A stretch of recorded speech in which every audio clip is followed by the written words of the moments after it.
and thank you all for joining us today. Now, today is the fifth and final session in our consultation webinar series on Stewardship Ontario's proposed plan to wind up the Blue Box program and transition it to the new individual producer responsibility framework. In addition to the 5 webinars that we hosted this week, we are hosting a series of online group discussions next week as another opportunity for stakeholders to provide their feedback. I want to highlight one session. You'll see on the slide here that it's on the right-hand side in the green box. In response to comments we received during the webinars this week, we've actually slightly changed the group for the Friday session. It was originally supposed to be focused around NGOs and the general public. However, we switched that to be a focus on multi-stakeholders. This is a way to ensure meaningful discussions across groups, again, in response to a really good suggestion that we heard during the webinars. So the registration is still open for that session. If you've already registered for one of the earlier sessions, you are still welcome to join, to add an additional one and join us for the multi-stakeholder session on Friday, October 23rd. The link is on our consultation webpage. A little bit about the group discussions, just to give people a heads up about them. They will be a different format than what we're doing this week. So it is an online facilitated discussion for stakeholders to provide their questions, support, and concerns about the proposed wind-up plan.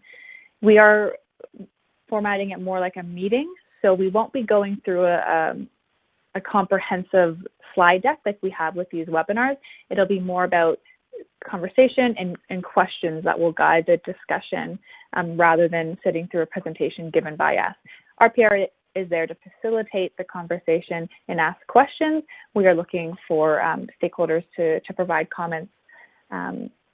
It will be limited group sizes, so we are trying out breakout rooms. So there will be a randomly selected individuals we put into a room, around 15 to 20 people, with one RPRA facilitator in each, to make sure there's not too many people in one room, again, to ensure some meaningful conversations will be had.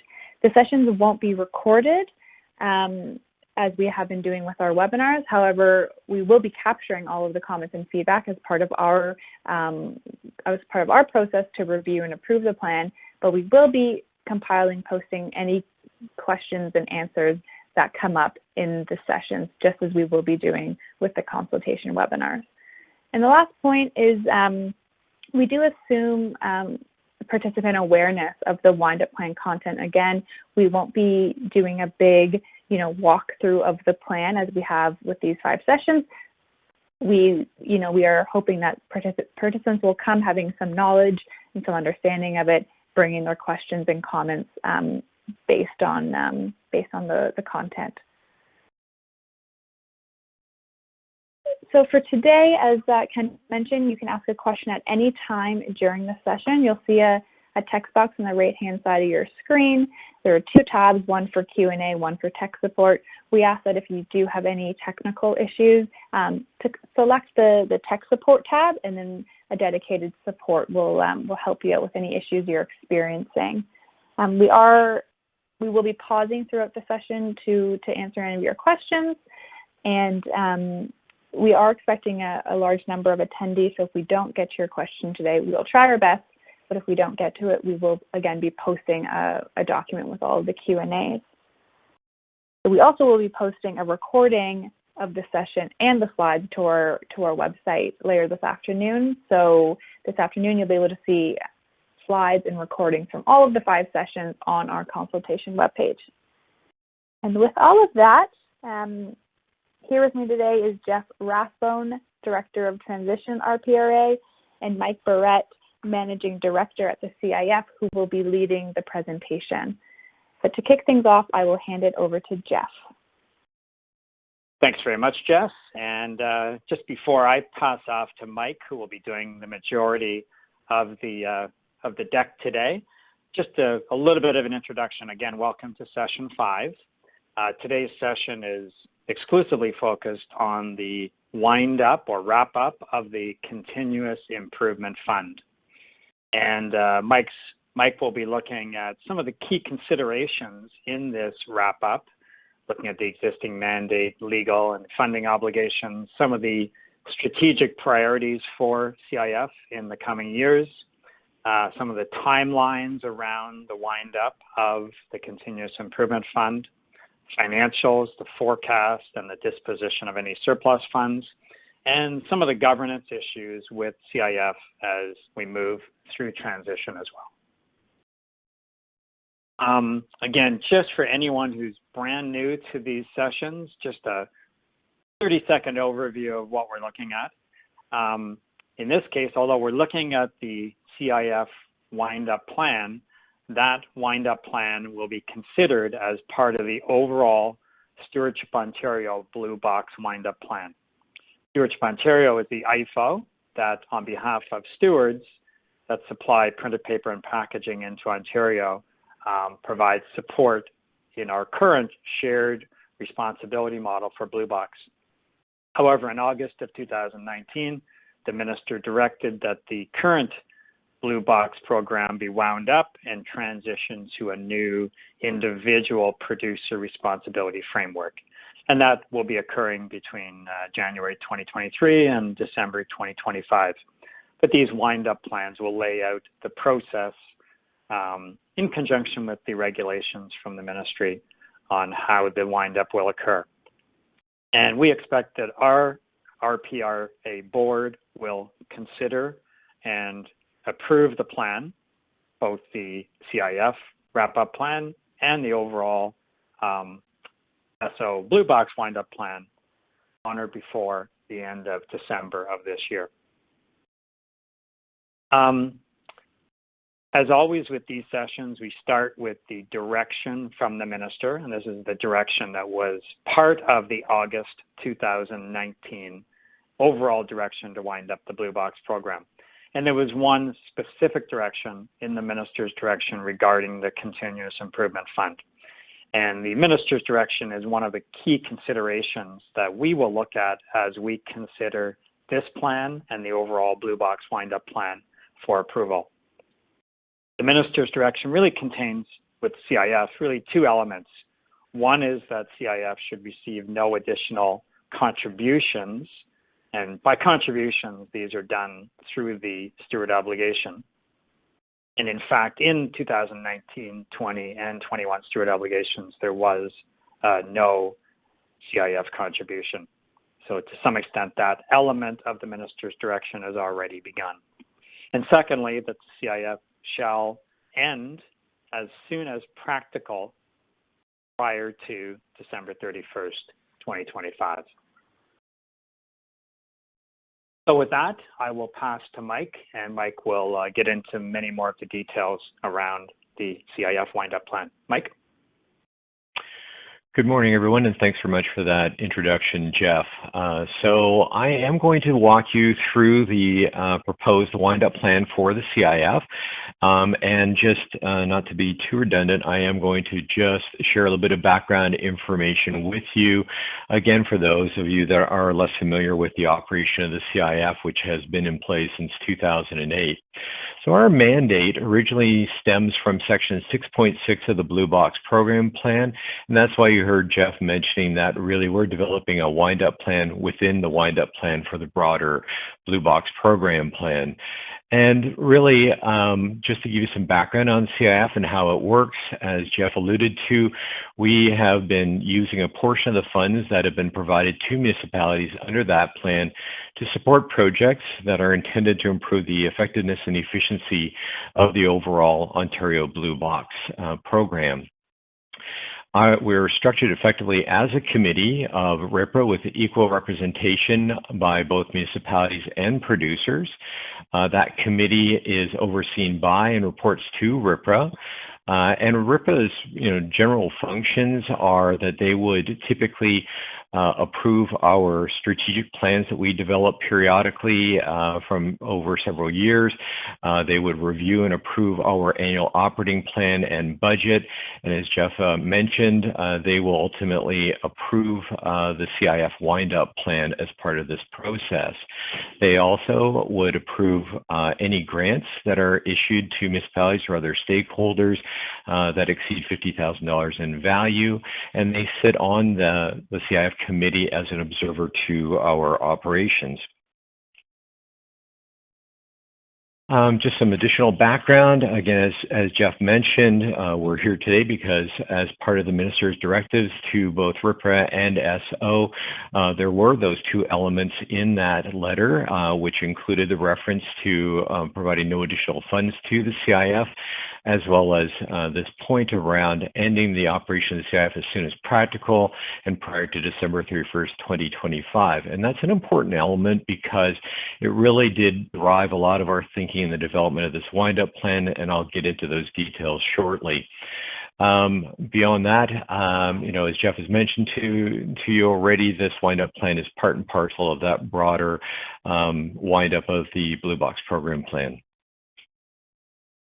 So getting into the discussion about the considerations that we looked at, there was really four that we gave serious thought to, that we grouped into three essential elements. And the first being the mandate, legal and financial obligations, stakeholder expectations, and financial and administrative windup, which, if you think about it in terms of a timeline that we're developing as part of this windup plan, these were all things that we wanted to consider that would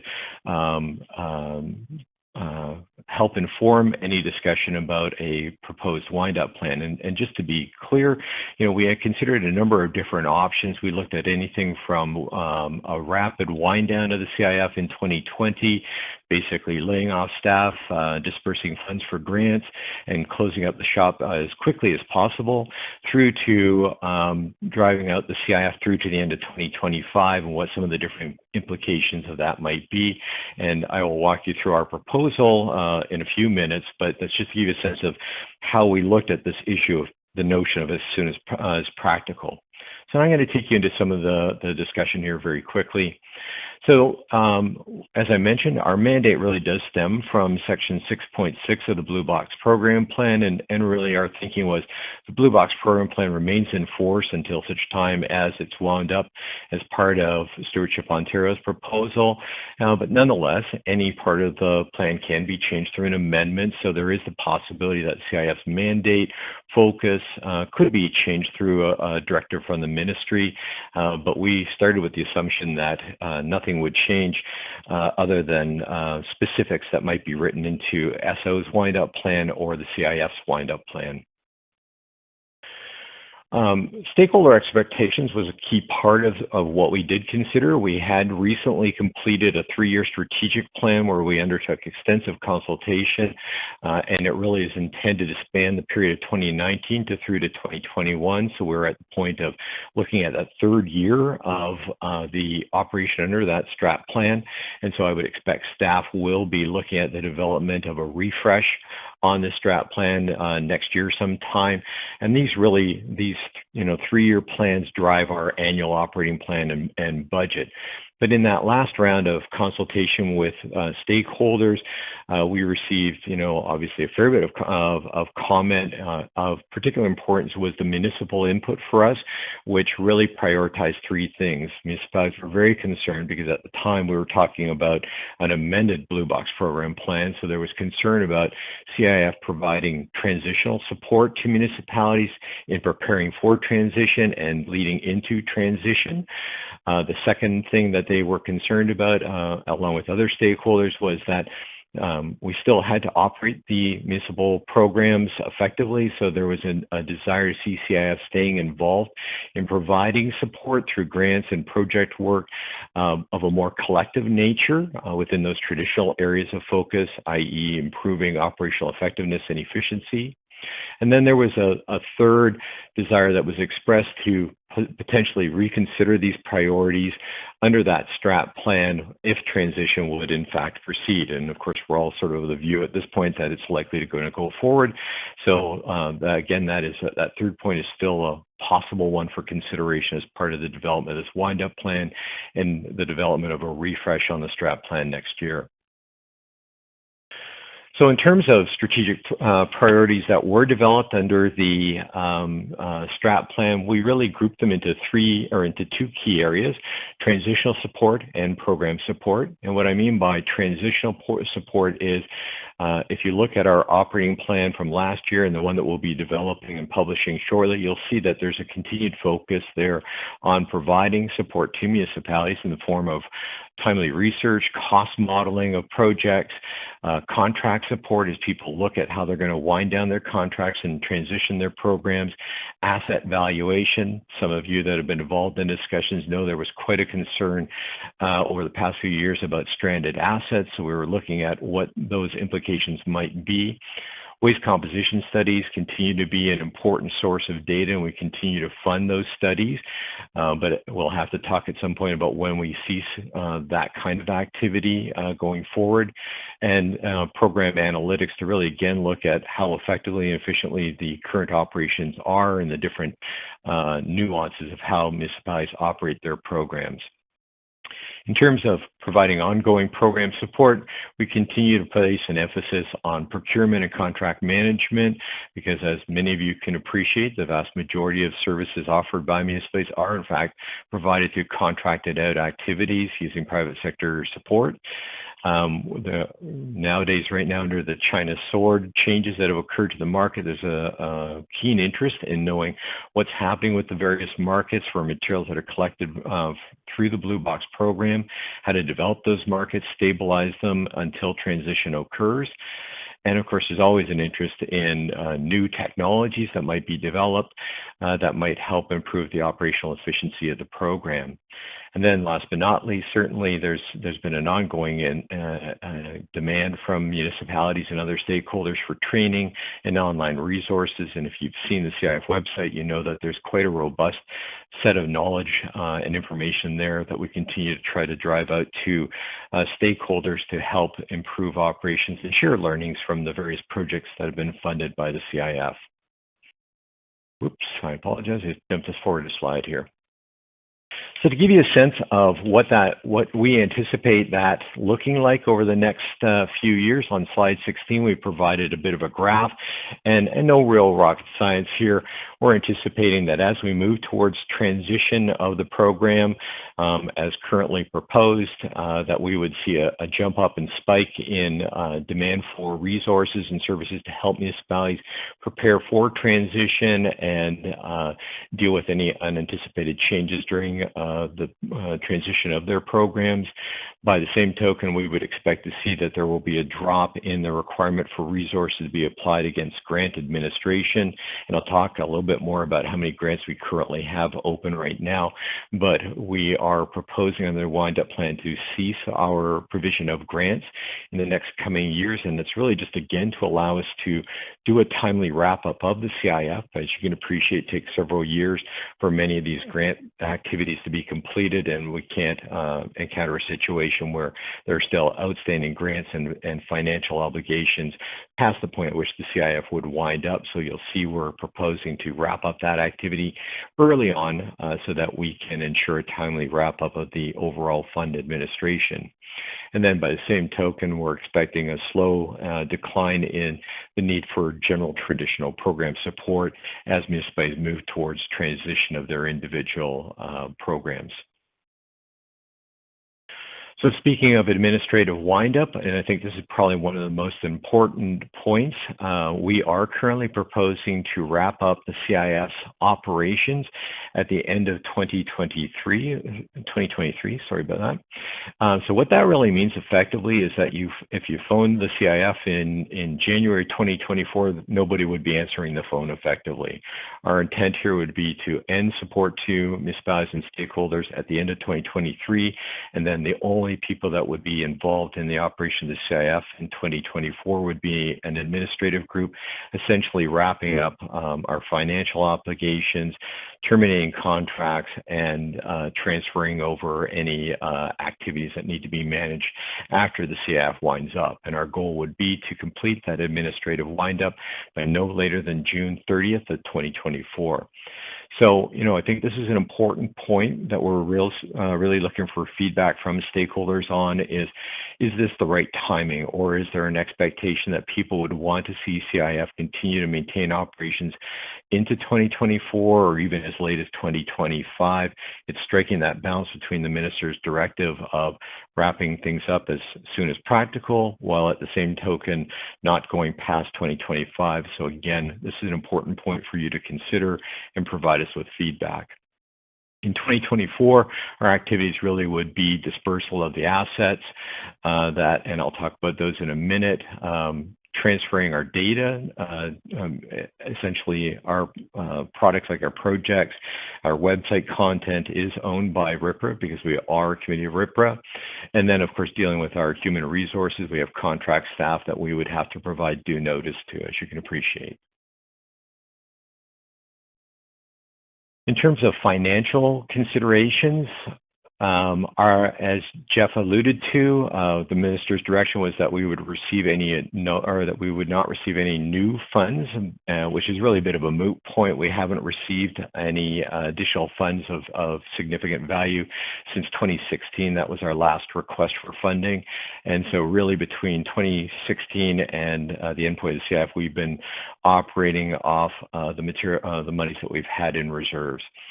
To give you a snapshot of where we stand today, and you will appreciate that this is a slightly different perspective than where we were at when we drafted the proposed wind-up plan, which was drafted back in 2019. We currently stand at a position where we have about a little over $1 million in uncommitted or unallocated funds. Some people will use the term surplus, basically saying the same thing. It's monies that we can spend on a variety of different tasks. There's no commitment of any kind associated with those monies. We have about a little over $9 million in committed funds, and by that, what I mean is those would be monies that have been set aside for grants, for example, for projects that have been approved by CIF committee, as well as monies that have been put aside for the operation of the CIF through to the endpoint. So that would include money set aside for staffing, for example, as well as other commitments that have been made by the CIF and or rpra. So, for example, some people have suggested that we might want to continue to provide funding for the operation of the CIF price sheet, and so if that commitment were to be made, we would set aside additional funds to ensure there's monies available to do that.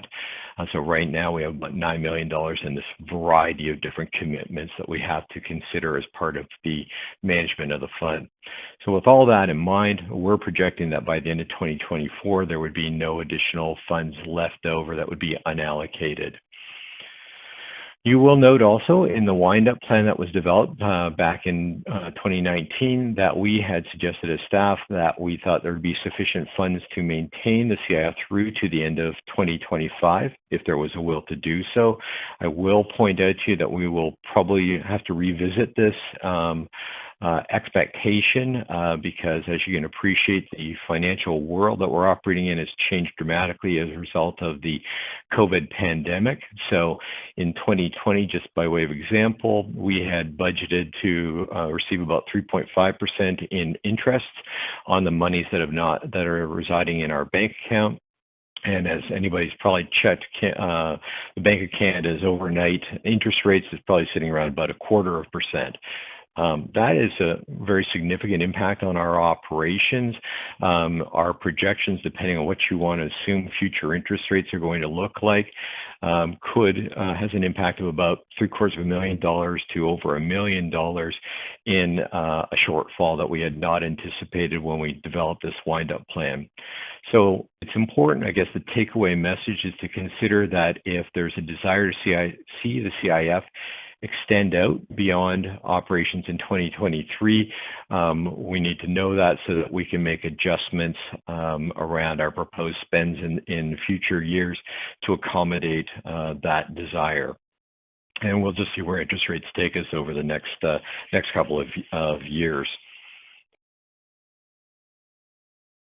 So turning to slide 19, I did mention that there are committed monies sitting in the form of grants for various projects. At the time that this report was developed, there was about 67 projects representing about $7.9 million in commitments from the CIF.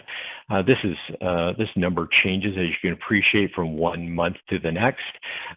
We've added a number of new projects this year, and as you can appreciate, the pandemic has dramatically changed our expectations around our closure rate. As you can see from the graph, we thought that by the end of this year, we might have about 22 open projects. And in fact, we're sitting at well over 60 still at this point in time. And I'm expecting that those projects will close out in 2021 rather than 2020. So again, we'll be updating this information to the best of our abilities as we finalize the wind-up plan.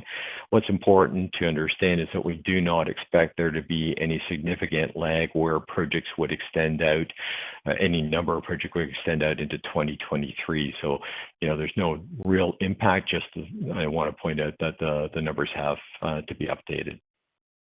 Oops, sorry. Twitchy screen here. In terms of our proposed financial windup, as you'll notice in the windup plan, we provide a timeline for all of these activities. And what is important is we are proposing to disperse two major blocks of funds to both municipalities and municipal agencies. There's a proposal to give out $3.7 million in funding through AMO to a group called the M3RC, which most municipalities would be familiar with. It stands for the Municipal 3Rs Collective, and that would be done through a fund called the Municipal Collective Transition Fund. And essentially, this is money that have been provided over the years to municipalities to help them prepare for transition, to provide their positions and input to the minister around the development of the pending regulation. And so they've made a request for additional funds through to the completion of transition, and you'll see the breakout of those that total in the wind-up plan itself. Along with that, there was a request to distribute out $3 million in the unallocated funds to municipalities and First Nations in 2021, again, to help them to prepare for transition. And so that's been built into the wind-up plan as well. And those funds would be distributed out in accordance with Section 6.6 of the Blue Box Program Plan, which proposes those funds any unallocated funds be distributed in accordance with the data call rules. So they'd be given out very much in the same way that data call funding is provided year to date. We also propose that we would then, after we close out the majority of the grants in 2022, we would take a look at our bank account, see how much we have in the way of unallocated funds that would be unlikely to be needed for the continued operation of the CIF, and again, do another distribution of funds at that point in time. And then finally, at the point in time at which we wrap up operations in mid-2024, we would see if there's any residual funds left over and distribute those back out, again, in that same process, compliant with Section 6.6 of the Blue Box Program Plan. I mentioned that there is a timeline in the wind-up plan itself that endeavors to articulate this visually, and essentially what it is intended to show is that we would try to complete this process, as Jeff alluded to, around the approvals of the Stewardship Ontario's wind-up of the Blue Box Program Plan, the CIF component of that, all by the end of this year, so that we've got clear understanding of where we're going from here. And then, as I mentioned with that other graph I showed you, that there is an intention here to wrap up the distribution or provision of new grants, possibly amend our strategic plan as required, complete our closure of our open projects, and then really continue to focus on providing transitional support through 2023, and then cease our operations. Below that in the graph, we've endeavored to show some of the key touch points or milestones for administrative activities, such as these distributions of funds that I just talked about earlier on, and then through to the final closure of the CIF to the public and wrap up of its administrative operations.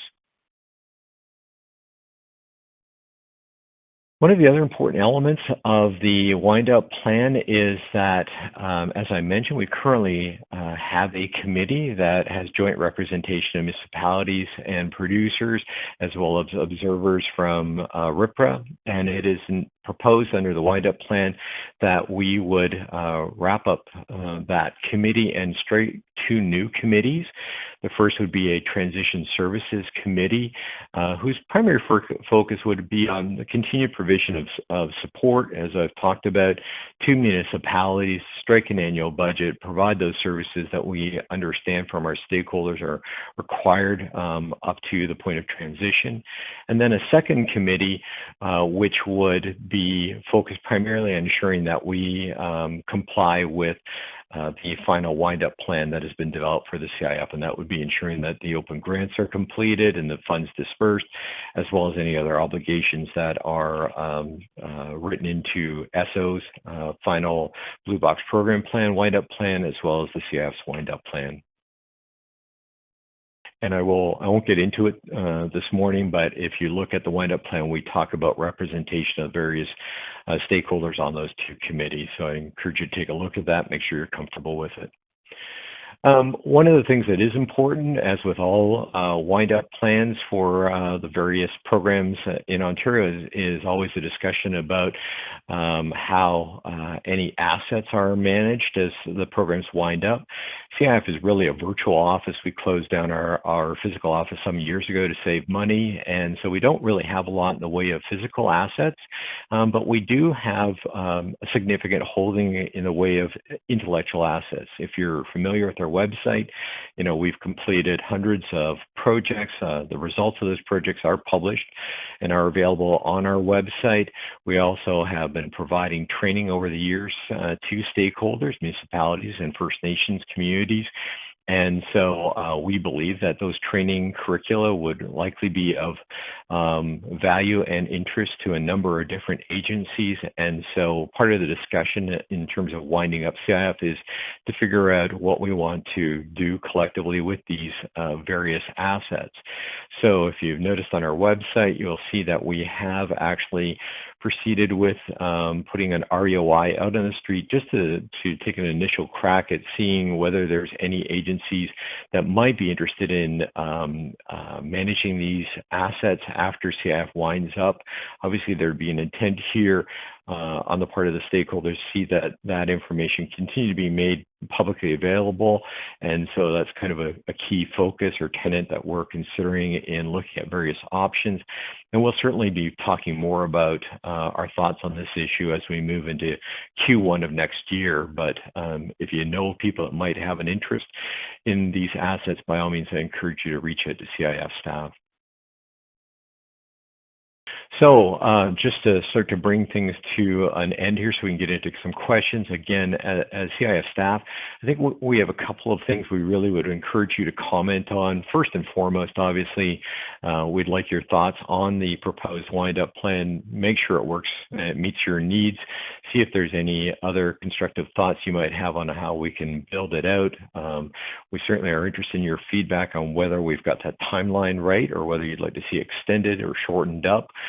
And then, of course, as I mentioned, we're distributing the bulk of the remaining unallocated funds in two big chunks in future years, and we're certainly interested in your thoughts on how we use any remaining funds that are available through the CIF.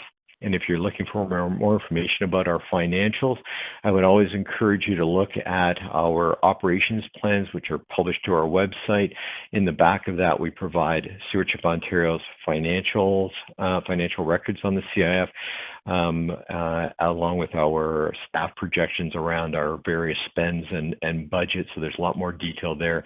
And by all means, feel free to reach out to myself if you want more information. The wind-up plan that was proposed and is for discussion today is available on the CIF website, so the link's there, and I would encourage you to take the time to read through it and ask us any comments or ask us any questions that you might have either today or later on. We'll be tracking your submissions along with rpra.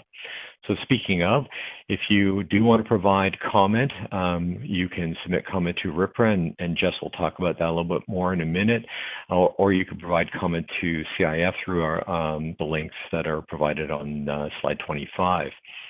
In terms of next steps from CIF's perspective, we will consolidate your feedback and comments that you've provided to date to Stewardship Ontario, to rpra, and ourselves, and we will make recommendations on changes to the proposed wind-up plan, submit that to CIF committee for their consideration. Subject to their approval, it would then pass on to rpra for their consideration and ultimate approval, and as Jeff has talked about. So that takes us to slide 26 in questions, and I will now turn it over to Jess, who will lead this part of the discussion. So thank you for that, and Jess, it's all yours. Thanks so much, Mike. Currently, we don't have any questions yet, but again, we encourage you to ask away. Use the chat box on the right-hand side of your screen, questions for Mike on the CIF wind-up plan. And if you also have any other questions regarding some of the sessions earlier this week or just Stewardship Ontario's plan in general, feel free to ask those as well. We can respond to those. In the meantime, I'll quickly take us to the next slide, just speaking about next steps from rpra's perspective. So as I mentioned, both this deck and a recording will be posted to our webpage, our consultation webpage, later this afternoon. We are asking for your feedback by Tuesday, November 10th, and there are several ways to do that. Attending these webinar sessions are one of them. We received many comments throughout the week, which is great. Another way is to email us, consultations@rpra.ca. Another option is to use our online survey. So we have developed questions. These are kind of key areas that we are seeking your feedback and comments on. So you can submit your feedback via survey, and as well as the group discussions, as I mentioned earlier. And the other option is also, we're always open to setting up a one-on-one meeting. Feel free to reach out to us if you have an interest in that. All feedback received will help inform our decision in approving the wind-up plan. Feedback will be summarized in a consultation report, which will be available on our website following the consultation period. And as always, any questions about the plan, or if you want to discuss it in more detail, please send us an email. So I do see one question here, Mike. Has there been any consideration given to the post-transition world and what kind of support municipalities might be needed or available? I cannot imagine doing this work without CIF. Thanks, Jess. So yeah, I think this is certainly was a key discussion during the development of that 3-year strat plan that we're currently operating under. So I think municipalities were struggling a little bit with what services they might need. There was a number of people that thought that they might need support leading up to transition, as well as even in the year after transition, specifically in the form of help monitoring the performance of the new program. So just by way of example, a number of people have commented as recently as just last week around the importance of continuing to do waste composition studies to actually, as a way to monitor and measure the performance of the new program, to make sure it actually is working effectively and meeting targets and expectations, and that there's no unanticipated consequences. So again, there's an important thing. Doing waste composition studies is not a cheap thing, and so if that's something that municipalities would want to see CIF continue to fund, through past 2023, that's the kind of thing we encourage you to comment on, because we'd want to bake that into our budget projections. Certainly with respect to this particular comment, if, as I mentioned, there's a desire to see CIF stay operational into 2024 or into 2025, we are looking for your formal feedback on that point, and we would certainly take that into consideration as part of our final recommendations on the wind-up plan. And Jeff, I apologize if there is time at the end of this. I do have one small announcement I would like to make as part of today's session. Thanks. Turn it back to you. Thanks, Mike. And I guess speaking for Jeff, I don't see any additional questions. So Mike, pass the floor back to you. Well, that was easy, so that's always great on a Friday. So I just did want to take this opportunity, since we do have a large number of people online today, to just bring to your attention that at the last CIF committee meeting, I did advise committee that it's my intention to step down as the director of the CIF as of the end of this year. And so I didn't want to blindside too many people, but I wanted to get the message out there sooner than later. So I will stay on with the CIF through to the end of this year. CIF committee is busy looking at how we're going to backfill the director's position, and there'll be more details that we will provide on that.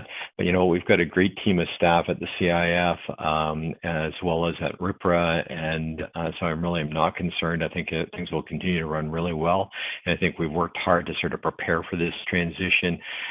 So I'm expecting that there won't be any real problems on that front. But by all means, if that has implications for you that I haven't thought about, by all means, give me a shout or talk to any of the folks from rpra or CIF. So thanks for that opportunity, Jeff. I appreciate it. Back to you. Oh, our pleasure. And thank you, Mike, for your leadership over the last many, many years of CIF, and continuing to make CIF a very important part of the overall Blue Box program. And I see a comment already. Congratulations on your retirement, Mike. Well, that's great. Thank you very much. There we are. So I think with that, Jess, I believe we are ready to wrap up. And again, we look forward to having many of you in the sessions for next week.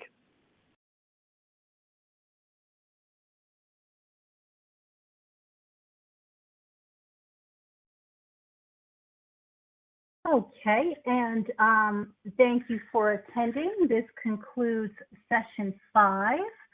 You may now disconnect.